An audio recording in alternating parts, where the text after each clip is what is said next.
Buenos días a todos. Hoy desde enciclopediafinanciera.com os vamos a hablar del concepto política económica. En primer lugar vamos a definirlo. La política económica se refiere a las acciones que los gobiernos adoptan en el ámbito económico. Y cuando nos referimos a gobiernos, no solo se trata del gobierno central, sino también regionales, ayuntamientos o empresas que dependen de él. ¿De acuerdo? Y con ello lo que se pretende es que el sector público, como vemos aquí, influya en la economía, con objeto de mejorar, por un lado, la producción, por otro lado, el empleo, y que los precios no se disparen. Todo ello conforma lo que denominamos política económica. ¿Cuáles son los objetivos que un gobierno debe tener en su política económica? Pues, por un lado, el pleno empleo o que la mayor cantidad posible de personas tengan trabajo. A la vez que exista crecimiento económico, porque eso traerá prosperidad a los ciudadanos. Y por último, estabilidad de precios. La estabilidad de precios, que es algo más difícil de entender, básicamente consiste en que no exista una elevada inflación. ¿Por qué? Porque está demostrado que cuando se produce una inflación elevada, esta perjudica tanto al empleo como al crecimiento económico.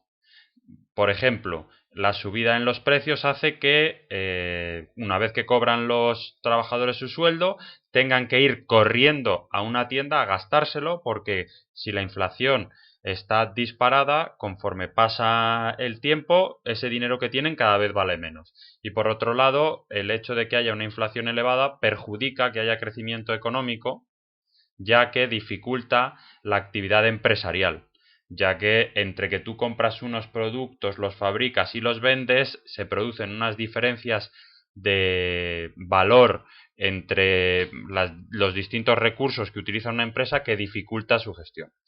Para acometer este tipo de, o buscar o intentar alcanzar estos objetivos, los gobiernos o los estados tienen fundamentalmente tres herramientas. Por un lado, la política fiscal, que viene a ser lo que llamamos impuestos. Subirlos, bajarlos, utilizar imposición o impuestos directos o indirectos. Por otro lado, la política monetaria, a través de una doble vía. El dinero en circulación, imprimiendo más billetes si es necesario o no haciéndolo, obviamente con el objetivo de que siga habiendo una estabilidad de precios. Podemos entender cualquiera que si el Estado imprime muchos billetes y gasta con esos billetes, pues al inundarse de billetes el país, pues los precios tenderán a subir. Y por último, la política exterior, cómo se relaciona con otros países, con otras regiones, en cuanto a aranceles, tipos de cambio fijos o variables y demás. Vamos a poner una serie de ejemplos de lo que son políticas económicas. Por un lado, política monetaria, como hemos dicho, buscando la estabilización de la inflación. Estabilización no es que la inflación sea cero, sino que sea una cifra baja, porque igual que es malo que haya una hiperinflación, que haya deflación, que es que los precios cada vez sean menores, también es mal. Otra cosa que a la gente en un primer término le puede chocar, pero si los precios cada vez van bajando, lo que hace es que la gente retrasa sus decisiones de gasto.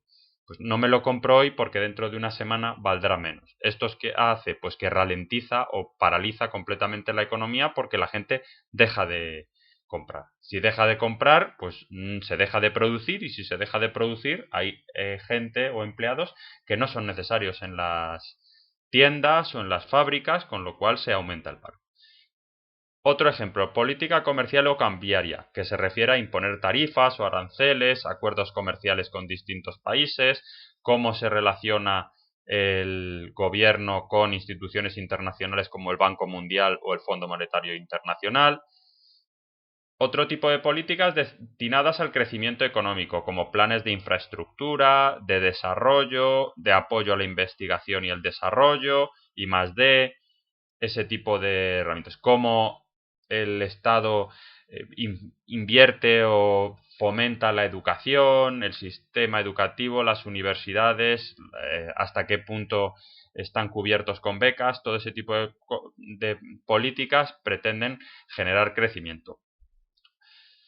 Políticas relacionadas con la economía del desarrollo. En este ámbito entran las ayudas a aquellos colectivos más vulnerables o aquellos colectivos que pretende o que el gobierno considera necesitan una ayuda, ya sea porque están en situación de vulnerabilidad o simplemente porque ha habido una catástrofe natural, ya sea un terremoto, una inundación, con lo cual necesitan esa ayuda. Otro tipo de políticas buscan la redistribución de los ingresos, la propiedad y la riqueza, de tal manera que existen políticas activas en la construcción de viviendas públicas para que puedan ser compradas por aquellos ciudadanos en mayor situación de vulnerabilidad.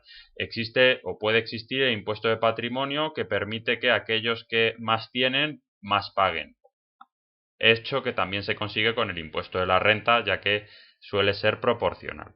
De esta manera, cobrando más impuestos a quien más tiene y luego el Estado cubriendo determinadas necesidades a través del presupuesto, pueden redistribuirse los ingresos o la riqueza que genera dentro o que se genera dentro de un país. Por último, la defensa de la competencia, que viene a ser que el mercado sea lo más ágil posible, que no exista corrupción, que no existan tratos de favor, ese tipo de actuaciones, y la política industrial, que depende mucho del tipo de país en el que nos encontremos y las herramientas de las que pueda disponer. Favorecer determinadas industrias de especial importancia, la energía, que son todo aquello que son activos estratégicos y que pese a que se desarrollen en manos de empresas privadas, el gobierno debe intentar que sus resultados sean óptimos, ya que podrían perjudicar a la globalidad de la población. Esto es todo. No olvidéis que a través de la página web podéis acceder a muchísima más información y si os ha gustado os animamos a suscribiros al canal de YouTube. Muchas gracias a todos.